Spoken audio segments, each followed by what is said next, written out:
ago did this take place?" she whispered. "In 1968, 43 years ago." "Was it Graham?" she asked. "Yes, you have the right name. We've traced one of his friends who was at university with him here in Bristol. He remembered your name." Susan got to her feet and walked unsteadily through to her bedroom. She came back a minute or so later with a small, old, and rather blurred snapshot of a young couple at a party. She handed the photo over. "Yes, that's the young man. We've got a successful DNA match with his parents, and they've given us a photo. His name was Graham Howard. Is that right?" Susan managed a nod. "So his parents are still alive, both of them?" "They're in their late 80s. The father is still alert and very active for his age. I think he's 86. His wife is 2 years older. She's not so fit, but is still mentally very bright." "Did they have any other children? I don't remember Graham talking of any siblings." "No, he was an only child." All those years of not knowing what had happened to their only child. What must their lives have been like? So she wasn't the only one who'd been through hell, thought Susan. "Would I be able to meet them sometime?" she asked. "I'm sure they'd like that. They don't know about you yet. As I said, I only found out this afternoon from one of his old student friends. The parents told me they'd be happy to have visits from anyone who was a close friend at university. I think they are relieved that the uncertainty is finally over, after more than 40 years of not knowing what happened to him. They are understandably upset, but are showing a lot of courage." He took another look at the photo. "Are you the young woman?" "Yes, I was only 16 at the time, but he didn't know that.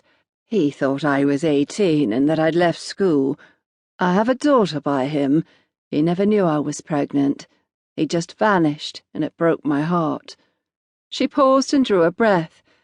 "So his parents don't know they have a granddaughter, and 2 great-granddaughters?" Middle-aged and smartly dressed, her dark hair showing flecks of grey, Susan looked composed, but the news this man had just delivered had struck her like a bomb exploding.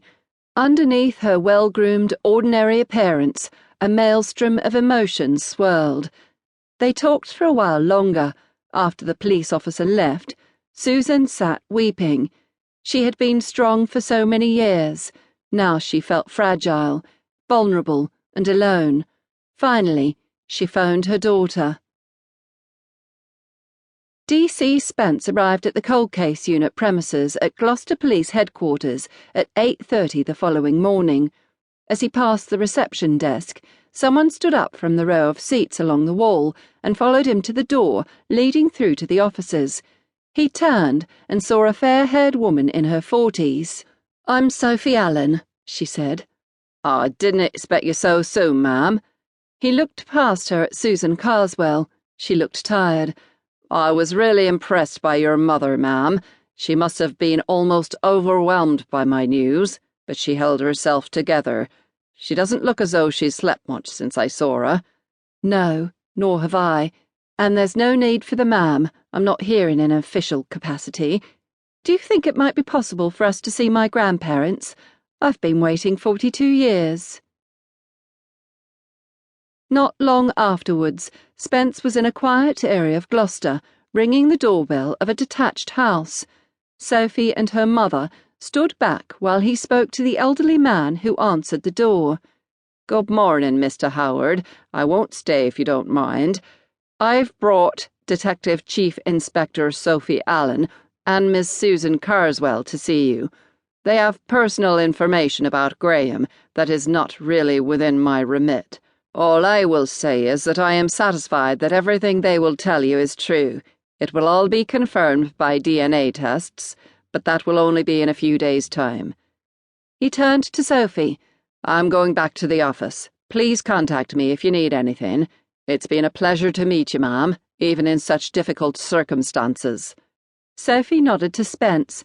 She felt as though she was ready to collapse into a heap on the ground, but her protective shell remained in place.